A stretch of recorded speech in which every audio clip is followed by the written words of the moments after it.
সমাগত শ্ৰীকৃষ্ণৰ ৰাস মহোৎসৱ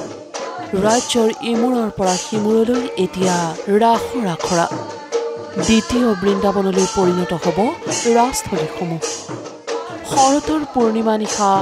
ৰাস মহোৎসৱ অনুষ্ঠিত কৰিবলৈ সাজু হৈছে ৰাজ্যবাসী প্ৰান্তে প্ৰান্তে এয়া ৰাসৰ আখৰা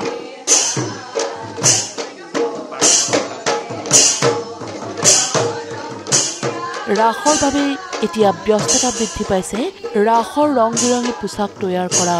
ভাণ্ডাৰসমূহৰ এয়া গহপুৰৰ দৃশ্য কংস কালকেতু বসুদেৱ নন্দ শংখচূড় আদিৰ বিভিন্ন ভাওৰ বাবে এনেদৰে দিনে নিশাই পোছাক তৈয়াৰ কৰাত ব্যস্ত হৈছে এই ভাণ্ডাৰৰ লোকসকল আমি এজন ভাওৰীয়া হিচাপে আচলতে আমি নিজে এজন নৃত্যশিল্পী হিচাপে বা আমি পৰিচালক হিচাপে আমি কেনেকৈ ধৰণৰ ড্ৰেছ এজন শিল্পীয়ে ভাল পায় সেইটো ওপৰত নিৰ্ভৰ কৰি আমি ড্ৰেছসমূহ সদায় তৈয়াৰ কৰোঁ ব্যতিক্ৰমী ৰূপে আমি বনাবলৈ চেষ্টা কৰিছোঁ আৰু লগতে এবাৰ কংস ড্ৰেছ এতিয়ালৈকে আমি ৰিলিজ কৰি দিয়া নাই কংস ড্ৰেছযোৰ সঁচাকৈ আহিব সঁচাকৈ ভাল পাব সকল কৰ্মচাৰী আছে তেওঁলোকেও খুব সুন্দৰভাৱে ৰাসৰ সময়টো খুব ভালদৰে পৰিয়াল পোহপাল দিবৰ বাবে সক্ষম হয় তাৰ মাজতে গ্ৰাহকসকলক সন্তুষ্ট কৰিবলৈ বহুতখিনি চেষ্টা কৰিব লাগে সেই অনুপাতে আমাৰ বহুতখিনি টকা প্ৰথমতে খৰচো হয় তাৰপিছত ঈশ্বৰৰ কৃপাত ৰাস যদি ভালে ভালে যায় তেতিয়াহ'লে সেইখিনি আকৌ ৰাসৰ পৰাই কষ্টৰ পৰাই আমাৰ ফল লাভ হয়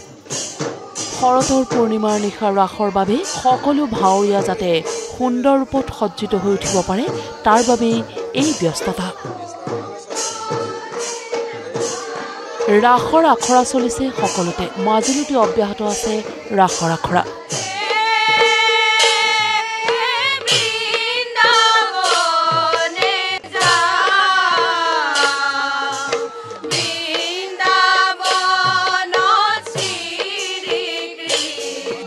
এই আখৰাৰ দৃশ্য